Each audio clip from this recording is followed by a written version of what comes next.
7 तारीख को मुझे फ़ोन आया कि आपके पिताजी की ऑक्सीजन लेवल 68 पहुंच गई है, तो इस वजह से हम उन्हें जो कि बहुत क्रिटिकल। जी क्रिटिकल कंडीशन थी, तो इसलिए उन्होंने न्यू इमरजेंसी वार्ड से उन्हें ट्रॉमा सेंटर में शिफ्ट किया बेली अस्पताल के अंदर।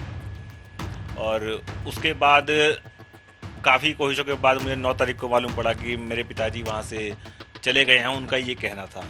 तो उसके बाद जब पुलिस से कोई सहयोग नहीं मिला, अस्पताल से कोई सहयोग नहीं मिला, तो मुझे आखिर में जाके कोर्ट में याचिका दायर करनी पड़ी। 82 साल की उम्र और 68 ऑक्सीजन लेवल में मैं नहीं समझता कि कोई चल के कहीं जा सकता है। जो कुछ लोग उनके साथ में एडमिट थे, उन्होंने ये बताया कि हम वहाँ से डिस्चार्ज हो गए, इस वजह जिंदा बच गए, वरना बेली से जो बाहर आया वो मर के ही बाहर आया, जिंदा कोई बाहर नहीं आया। उनका ये कहना था और ये ऑन रिकॉर्ड कोर्ट के अंदर सबमिट है एसआईटी की रिपोर्ट में। कोरोना के दूसरी लहर में कई परिवारों ने देश भर में कोरोना का दंश झेला, दुख झेला। कुछ पेशेंट्स हॉस्पिटल में गए, आईसीयू में एडमिट हुए, बहुत उसमें से वापस नहीं आ पाए। लेकिन एक परिवार हमारे साथ ऐसा भी है आज, जो इस वक्त अपने पिता को ढूंढ रहा है, अपने घर के सबसे बुजुर्ग मेंबर को ढूंढ रहा है। रामलाल यादव को इलाहाबाद के अस्पताल में, सरकारी अस्पताल में एडमिट कराया गया 4 मई को पिछले साल। उसके बाद वो आज तक घर वापस नहीं आए हैं। अस्पताल की तरफ से अभी तक उन्हें, परिवार का दावा है कि अभी तक कोई ठोस जवाब नहीं मिला है कि आखिरकार रामलाल यादव कहाँ गए, उनके स्वास्थ्य के साथ क्या हुआ और वो किस स्थिति में थे जब वो हॉस्पिटल से गायब हुए। हमारे साथ हैं राहुल यादव। राहुल, क्या कहानी है पूरी? आप अपने पिता को कब लेके गए थे अस्पताल और किस हालात में थे जब आपने पिता को एडमिट कराया था पिछले साल? मैं पिछले साल अपने पिताजी को 4 मई को बेली अस्पताल में एडमिट करवाया।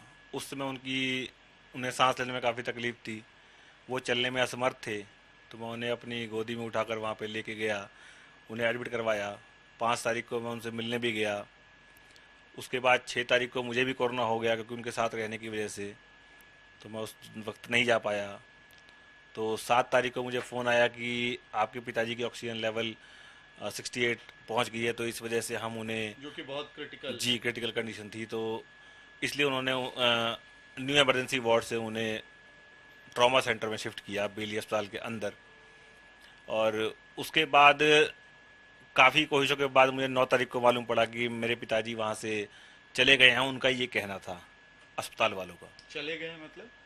अस्पताल वालों का ये कहना था कि वो यहाँ से चले गए हैं, तो उन्होंने उस बाबत जानकारी वहाँ की। आप में से कोई लेने गया, आपके परिवार में से कोई नहीं, सदस्य लेने नहीं, गया नहीं, उन्हें? क्योंकि मैं और मेरे ब्रदर ही वहाँ पे थे, तो मेरी कंडीशन नहीं थी कोरोना होने की वजह से। तो उसके बाद जब हम चौकी पहुँचे, तो उन्होंने हमें बताया कि जी आप अपने पिताजी की गुमशुदा की रिपोर्ट दर्ज करवा दीजिए, हमारे पास जानकारी आई है कि वो यहाँ से चले गए हैं। तो उसके बाद जब पुलिस से कोई सहयोग नहीं मिला, अस्पताल से कोई सहयोग नहीं मिला, तो मुझे आखिर में जाके कोर्ट में याचिका दायर करनी पड़ी। इलाहाबाद में? जी। क्या थी याचिका?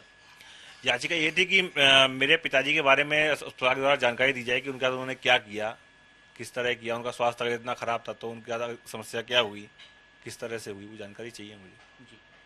तो राहुल, आप कह रहे हैं 4 तारीख को आपने एडमिट कराया, 8 तारीख के बाद से आपके पिता की कोई जानकारी नहीं है। नहीं। तो क्या इन 4 दिनों में उनके स्वास्थ्य में इतना लाभ हुआ था कि वो चल सकते थे, खुद अस्पताल से बाहर जा सकते थे, या आपका कोई रिलेटिव उन्हें ले गया हो? ये कुछ संभावनाएं? नहीं, ऐसी कोई संभावना नहीं है, क्योंकि मुझे न्यू इमरजेंसी वार्ड के द्वारा बताया गया था कॉल करके कि आपके पिताजी का ऑक्सीजन लेवल 68 पहुंच चुका है। 82 साल की उम्र और 68 ऑक्सीजन लेवल में मैं नहीं समझता कि कोई चल के कहीं जा सकता है। कोविड पॉजिटिव भी जी, थे। कोविड पॉजिटिव थे। तो अस्पताल से क्या ये सवाल आपने पूछा कि ये कोविड पॉजिटिव पेशेंट जब तक नेगेटिव नहीं होता है तो कैसे अस्पताल ने डिस्चार्ज किया, या कैसे डिस्चार्ज हुए होंगे वो? नहीं, अस्पताल के अधिकारियों को कोई जवाब नहीं है, उनका सिर्फ इतना कहना है कि हमने जानकारी पुलिस वालों को दे दी है, अब जो जानकारी देंगे वो पुलिस वाले ही देंगे आपको, हमारी तरफ से। अस्पताल का क्या दावा है? अस्पताल का कहना है कि जी वो यहाँ से चले गए। खुद से चले गए। जी। इसके बाद आप इलाहाबाद के कोर्ट में पहुंचते हैं। मई पिछले साल, अब मई का महीना आने वाला है, 1 साल लगभग हो चुका है, पूरा हो चुका है। 6 तारीख को एक साल पूरा हो जाएगा। अगर 8 तारीख हम माने तो 1 साल पूरा हो जाएगा 8 मई को। इस दौरान में कोर्ट में क्या कुछ हुआ है, वो कहानी थोड़ी अगर आप साझा करें। कोर्ट में ये हुआ कि पहले तो अस्पताल वालों ने ये कहा कि हमारे सीसीटीवी खराब थे, तो हमारे पास कोई जानकारी नहीं है। उसके बाद उनके पास कोई रिकॉर्ड नहीं है कि उनके साथ क्या किया, डिस्चार्ज किया नहीं किया, जो भी उन्होंने किया उसको उनका कोई रिकॉर्ड नहीं है। उसके बाद फिर हाई कोर्ट की वजह से एसआईटी वो गठित की गई। एसआईटी हमें बुलाया गया, हमारे से भी पूछताछ हुई। तो एसआईटी ने जब पूछताछ की तो वहाँ के जो कुछ लोग उनके साथ में एडमिट थे, उन्होंने ये बताया कि हम वहाँ से डिस्चार्ज हो गए, इस वजह जिंदा बच गए, वरना बेली से जो बाहर आया वो मर के ही बाहर आया, जिंदा कोई बाहर नहीं आया। उनका ये कहना था, और ये ऑन रिकॉर्ड कोर्ट के अंदर सबमिट है एसआईटी की रिपोर्ट में। और एसआईटी की रिपोर्ट में ये भी लिखा हुआ है कि मेरे पिताजी चलने की हालत में नहीं थे, ये भी एसआईटी की रिपोर्ट में लिखा हुआ है। ये एसआईटी कब गठित हुई थी? ये एसआईटी सितंबर के महीने में। सितंबर के महीने में। और रिपोर्ट कब दे दिया होगा एसआईटी ने? और सितंबर के फर्स्ट वीक में रिपोर्ट दी थी। हम 1 या 2 तारीख को वहीं पे थे। जी। एसआईटी के हिसाब से आपके पिता चलने के हालात में नहीं थे, आपका बयान लिया गया, कई और पेशेंट्स का बयान लिया गया।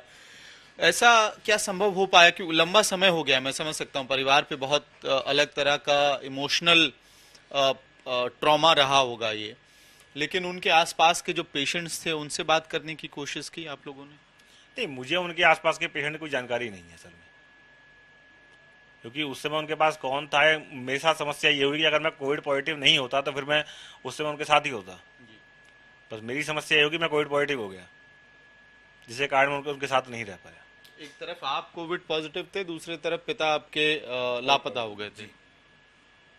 उसके बाद से कोर्ट का पूरा ये दौर, साल भर की लड़ाई, क्या कुछ इसमें अहम मोड़ आए हैं?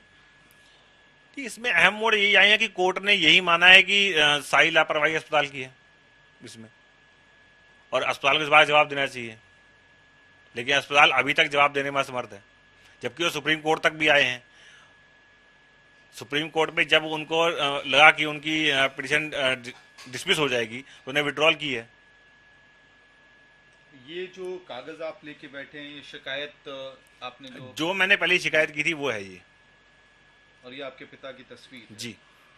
रामलाल यादव। क्या उम्र बताया आपने जब अस्पताल में थे? 82 साल। 82 साल जी थे। और अभी 83 इयर्स 84 इयर्स के लगभग उम्र हो जाती शायद। जी जी। इलाहाबाद हाई कोर्ट से क्या ऑर्डर मिला है अभी, लेटेस्ट ऑर्डर जो है? अभी लेटेस्ट ऑर्डर की कॉपी वैसे अपलोड नहीं हुई है। बाकी जो मेरे वकील वहाँ पे थे उन्होंने मुझे यही बताया कि अभी 6 तारीख को उनको आखिरी समय दिया गया है 6 मई के लिए, और उस दिन उन्हें कहा गया है कि जितने भी अधिकारीगण हैं वो वहाँ पे उपस्थित रहेंगे, किसी का कोई बहाना नहीं चलेगा। और कोर्ट ने बड़ा सख्त रुख अख्तियार करके ये बोला है कि भाई आपके ऊपर जो कार्रवाई करेंगे हम करेंगे, और 25,000 रुपये कॉस्ट लगाने की भी बात की गई है उसके अंदर हर एक व्यक्ति पर। ये तमाम कागज आपके पास हैं? हाँ, मेरे पास सारे कागज हैं उसके। ठीक है। एक आखिरी सवाल राहुल आपसे, लगभग साल भर आपके पिता कोरोना से पॉजिटिव हुए, अस्पताल में गए, वो पूरा दौर देश के कई सारे परिवारों के लिए दुखदाई रहा था, दुख भरा रहा था।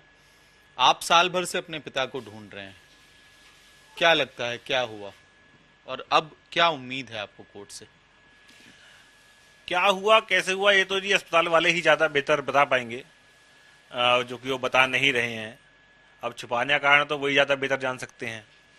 भाई कोर्ट से उम्मीद यही है कि वो असली कारण जान सके और मुझे ही बता सके कि भैया आखिरकार अस्पताल में हुआ क्या उनके साथ, उन्होंने ऐसा क्या किया जिसकी वजह से उन्हें लापता घोषित करना पड़ा, या क्या करना पड़ा उन्हें। बस यही उम्मीद है मेरी कोर्ट से कि वो इस मामले के बारे में पूरी जाए। स्वास्थ्य को लेके क्या चिंता रहती है अभी? चिंता तो यही रहती है कि उनका किसी तरह मालूम पड़ जाए, किस तरह पता लग जाए, जो कि अभी तक पता लगा नहीं। क्या वो आप क्या इस पूरे प्रोसेस में, ये सवाल आखिरी है मेरा, जो लीगल केस चल रहा है, इस पूरी प्रक्रिया में बहुत कुछ झेल रहे होंगे आप लोग। एक लीगल प्रक्रिया है और इमोशनल लेवल पे भी परेशानियां होती हैं इस तरह के जो केसेस चलते हैं कोर्ट से, क्योंकि कहीं ना कहीं कई परिवारों ने अपनों को खोया उस दौर में, और आप जिस तरह की कहानी बयां कर रहे हैं कि वो चलने के हालात में नहीं थे, तो उस पूरी प्रक्रिया के अंत में आप क्या रिजल्ट देख रहे हैं, एंड रिजल्ट क्या है जिसकी उम्मीद में आप ये लड़ाई लड़ रहे हैं? रिजल्ट तो मुझे यही जानकारी चाहिए कि आखिर उन्होंने किया क्या अस्पताल वालों ने। अस्पताल वालों को ऐसी क्या नौबत पड़ गई कि उन्हें भाई इतना विदाउट रिकॉर्ड छुपाना पड़ रहा है कि उन्हें भाई कि उनको ये कहना पड़ रहा है कि वो चले गए जो कि चलने में असमर्थ थे। आखिर ऐसी क्या वजह थी, वो वजह जानने की कोशिश है कि आखिर ऐसा क्या हुआ उनके साथ कि वो अस्पताल वालों को ये छुपाना पड़ रहा है कि वो चले गए यहाँ से। पिता से मिलने की उम्मीद बनी हुई है अभी? उम्मीद तो जी बिल्कुल रहेगी। उम्मीद बनी हुई है जी। और इसीलिए शायद आप ये कोर्ट केस लड़ रहे हैं। जी। तो ये है राहुल यादव, अपने पिता को ढूंढते हुए पिछले साल भर से अलग अलग तरह की प्रक्रियाओं से गुजरे हैं। अस्पताल, सरकारी अस्पताल में ढूंढा, फिर एफआईआर का रास्ता अपनाया और फिर कोर्ट का दरवाज़ा खटखटाया। और अब में इन्हें उम्मीद यही है, इनका दावा है कि जब इनके पिता अस्पताल में गए तब उनकी उम्र बहुत ज़्यादा थी, कोविड पॉजिटिव थे और जो ऑक्सीजन लेवल था वो बहुत नीचे था। तो ऐसे हालात में ये संभव नहीं था कि रामलाल यादव अस्पताल से खुद बाहर चल के जाते। सीसीटीवी के फुटेज तक को खंगालने की बात हुई है और ये प्रक्रिया लंबी चल रही है। राहुल की उम्मीद यही है कि साल भर के बाद जब कोर्ट में ये मामला पहुंच गया है, निर्णायक मोड़ पे है, तो वो चाहते हैं कि एक बार पिता से दोबारा मिलें। क्या ऐसा हो पाएगा, नहीं हो पाएगा, ये कानूनी प्रक्रिया है और कम से कम संभवतः परिवार को अब यही उम्मीद होगी कि कानूनी प्रक्रिया के अंत में एक जवाब उन्हें कम से कम जरूर मिले कि आखिरकार रामलाल यादव कहाँ हैं, उनके साथ क्या हुआ। वीडियो सहयोगी जिया के साथ मैं अमित भारद्वाज, दिल्ली से यूपी तक के लिए।